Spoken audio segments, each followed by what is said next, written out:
बच्चों, आज हम कक्षा 11वीं की भूगोल विषय के अंतर्गत खनिज एवं शैल अध्याय के अंतर्गत खनिजों के भौतिक गुण के बारे में चर्चा करेंगे। खनिजों की पहचान उसकी कठोरता, रंग, प्रकाश को परिवर्तित करने के तरीके, विखंडित होने की विधि तथा घनत्व के आधार पर की जाती है। जैसे पहला, क्रिस्टल का बाहरी रूप, यह अणुओं की आंतरिक व्यवस्था द्वारा निर्धारित होता है। घनाकार, अष्टभुजाकार, षष्ठभुजाकार, प्रिज्म आदि। दूसरा है विदलन और विभंजन, खनिज की चिकनी समतल तथा कमजोर सतह जिसके बाहर वह विभक्त होने की प्रवृत्ति रखता है, विदलन तल कहलाता है।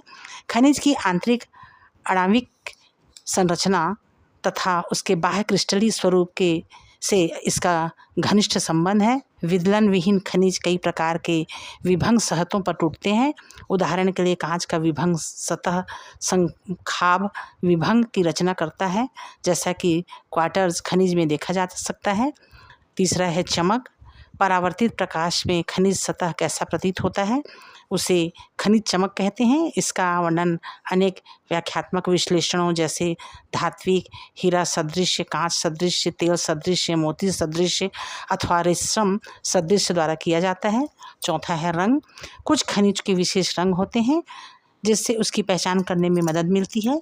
खनिज में उपस्थित अशुद्धियाँ खनिज के को विभिन्न आभाओं वाले रंग में रंग देती हैं। उसके बाद है पांचवा है वर्ण रेखा। जब खनिज को सफ़ेद पार्सलिन की प्लेट पर, जिसे वर्ण रेखा पट्ट भी कहते हैं, घिसा जाता है तो वह प्लेट एक विशिष्ट रंग के खनिज चूर्ण का वर्ण रेखा छोड़ता है। खनिज चूर्ण का रंग कई बार खनिज के रंग से भिन्न होता है। नेक्स्ट है पारदर्शिता। पारदर्शिता के आधार पर 3 प्रकार के खनिज पाए जाते हैं। पहला पारदर्शी, जिसमें से प्रकाश की किरणें आर पार हो सकती हैं और वस्तु सीधी देखी जा सकती है। दूसरा है अपारदर्शी, जिसमें से प्रकाश की किरणें तनिक भी आर पार नहीं हो सकती है। सातवां है संरचना। प्रत्येक क्रिस्टल की विशेष व्यवस्था महीन, मध्यम अथवा खुरदरे पिसे हुए तंतुयुक्त, पृथक करने योग्य, अपसारी, विकिरणकारी होते हैं। आठवां कठोरता, एक खनिज सतह किस अंश तक खुरचरे जाने का प्रतिरोध कर सकता है, उसे खनिज की कठोरता कहते हैं। कठोरता भूवैज्ञानिक दृष्टिकोण से महत्वपूर्ण है, क्योंकि इसी से यह निर्धारित होता है कि कई खनिज नदियों, तरंगों, पवनों और हिमानियों के अपरदन और परिवहन प्रक्रियाओं में उसके अपघर्षण क्रिया द्वारा कितना खंडित होता है। और अंत में है विशिष्ट गुरुत्वाकर्षण।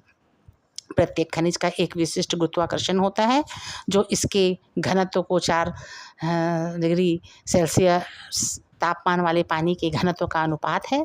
खनिज की विशिष्ट गुरुत्वाकर्षण बहुत ही महत्वपूर्ण गुण है, क्योंकि यह किसी शैल के घनत्व निश्चित करता है और बदले में पृथ्वी के सकल परतदार संरचना का निर्धारण करता है। आशा करती हूँ आपने खनिजों के भौतिक गुण को बहुत ही सरलता से सुना और समझा होगा। धन्यवाद।